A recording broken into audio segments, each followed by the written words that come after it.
Morning. মহারানী এখন ঘুম থেকে উঠেছেন, আর এদিকে আমি যে কত নম্বর বার বিস্কুট খাচ্ছি তার কোনো ঠিক নেই। তো আজকাল মোর দিদির একদমই পাত্তা পাওয়া যায় না। আর দিদির দেখা দেখি মা এসব নাটক শুরু করেছে, সেটা হচ্ছে বিস্কুট দেখায় টেকায় কিন্তু কিছুই দেয় না। কি ব্যাপার আমি এদের বুঝতে পারছি না। আর মোর এত কিউট ফেসটা দেখেও এদের মন গলে না, মানে অবাক হওয়ার বিষয়।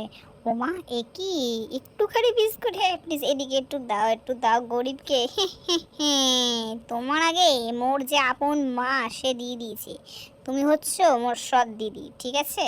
তো এই বিস্কুট খাবো না ওই বিস্কুট খাবো, এইসব চিন্তাতে আমি পাগল হয়ে যাচ্ছি। এদিকে মোর দিদি রোজই সেজে গুজে কোথায় যে বেরিয়ে যায় বুঝতেও পারি না।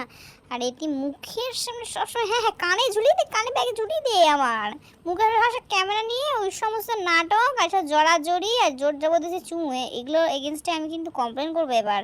আর মাথায় মাথায় হাত বুলিয়ে দিলেও কোনো লাভ হবে না। একটা কথা তো বলাই হয়নি তোমাদেরকে, হুগলি স্টেশন থেকে 3 থেকে 5 মিনিট হেঁটে এখানে তোমরা কৃষ্ণপুর বাজার পেয়ে যাবে।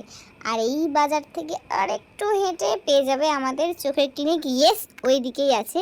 আমার দিদি কিন্তু একজন অপটোমেট্রিস্ট। আমি জানি ও ইনস্টাগ্রামে ভিডিও বানায়, রিলস বানায়, কিন্তু এইটাও কেন খুব একটা বলে না আমি জানি না। তো যাই হোক, ও নিজের একটা ক্লিনিক খুলেছে, আমাদের নিজেদের ক্লিনিক, সুনেত্রাম আই ক্লিনিক। এখানে কিন্তু তোমরা অনেক সুন্দর সুন্দর ফ্রেম পেয়ে যাবে, সানগ্লাস পেয়ে যাবে, মেশিন পেয়ে যাবে, মেশিনের মাধ্যমে চোখ দেখানোও পেয়ে যাবে।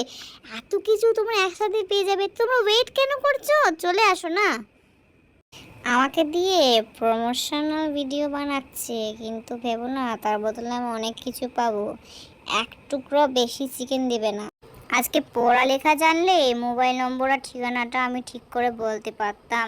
আচ্ছা দুঃখ পেও না, কমেন্ট বক্সে দিয়ে দিচ্ছি আর ডেসক্রিপশনেও দিয়ে দিচ্ছি। ব্যবসা করতে গেলে অনেক স্যাক্রিফাইস করতে লাগে, তাই জন্য আমি আজকে 2 পিস না 3 পিস না 1 পিস মাত্র চিকেন আর একটু সবজি দিয়েই ভাতটা খেয়ে নিয়েছি। একটু শান্তি নেই, সব মুখের সামনে ক্যামেরা নিয়ে আসে, ভালো লাগে না কিন্তু। আমাকে স্যাক্রিফাইসের গল্প শোনায়, এদিকে নিজেরা বার্থডে সেলিব্রেশন করছে। দুপুরবেলা আমাকে দই ভাত দিয়েছে, কিন্তু দই ভাতের মধ্যে এটা আবার কি দিচ্ছে? ও বাবা, আবার দই ভাতে জল খাওয়ানোর জন্য। জীবনে কাউকে দেখেছো কখনো এরকম যে দই ভাতের মধ্যে জল দিতে লাগে? আমাকে জল দিয়ে মেখে দিচ্ছে। এইবারে ছাড়বো না, এইবারে ছাড়বো না। সকালে যাচ্ছ, দুপুরে যাচ্ছ, এইবারে ছাড়বো না। এবারে তোমাকে নিয়ে যেতে হবে, আমাকে নিয়ে চলো, আমাকে নিয়ে চলো। কোথায় যাচ্ছ? আমাকে নিয়ে চলো।